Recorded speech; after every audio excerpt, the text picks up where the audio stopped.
చాలామంది ఈ Binance P2P స్కామ్లో ఇరుక్కుంటూ ఉంటారు. అసలు ఈ స్కామ్ ఎట్లా స్టార్ట్ అవుతుందంటే, ఫస్ట్ ఆఫ్ ఆల్ ఒక స్కామర్ కొంతమంది కాల్ చేసి ఓటీపీలు తెలుసుకొని వాళ్ళ అకౌంట్లో నుంచి ఆ డబ్బులు అనేది తన అకౌంట్ తెచ్చుకుంటాడు.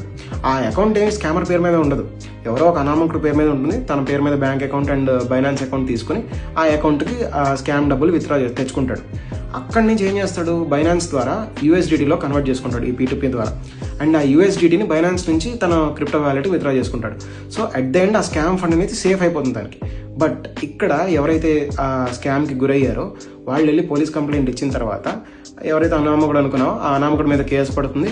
అట్లాగే ఆ అమౌంట్ ఎవరెవరి అకౌంట్స్కి అయితే వెళ్ళిందో తిను ఇప్పుడు ఆ USDT కన్వర్ట్ చేసే ప్రాసెస్లో ఎక్కడి దాకా వెళ్ళిందో వాళ్ళందరి పేరు మీద కూడా కంప్లైంట్స్ రైజ్ అయ్యి వాళ్ళందరి అకౌంట్స్ కూడా ఆ అమౌంట్ ఫ్రీజ్ అవుతూ వస్తుంది.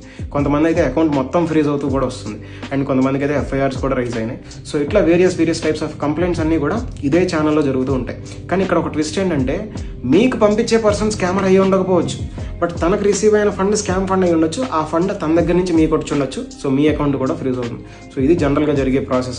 అండ్ దీనికి ప్రస్తుతం ఉన్న సొల్యూషన్ ఏంటంటే డిజిటల్ రూపీ. ఇది ఎందుకంటే దీంట్లో చాలా తక్కువ లిమిట్స్ ఉంటాయి అనమాట. పర్ ట్రాన్సాక్షన్ మాక్సిమం లిమిట్ 10,000 కంటే ఎక్కువ చేయలేరు.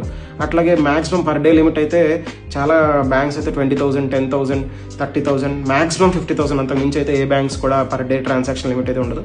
సో అందుకనే స్కామర్స్ కూడా అంత తక్కువ ఫండ్స్కి ఎక్కువ ఇంట్రెస్ట్ చూపించరు కాబట్టి ఎక్కువ స్కామర్స్ ఈ రూపీలోకి రారన్నమాట. అట్లా అని చెప్పేసి ఈ డిజిటల్ రూపీ కంప్లీట్లీ సేఫ్ అనేం కాదు, కొంచెం ఉన్నాడు అన్నిట్లో ఒక బెటర్ సొల్యూషన్ అంతే.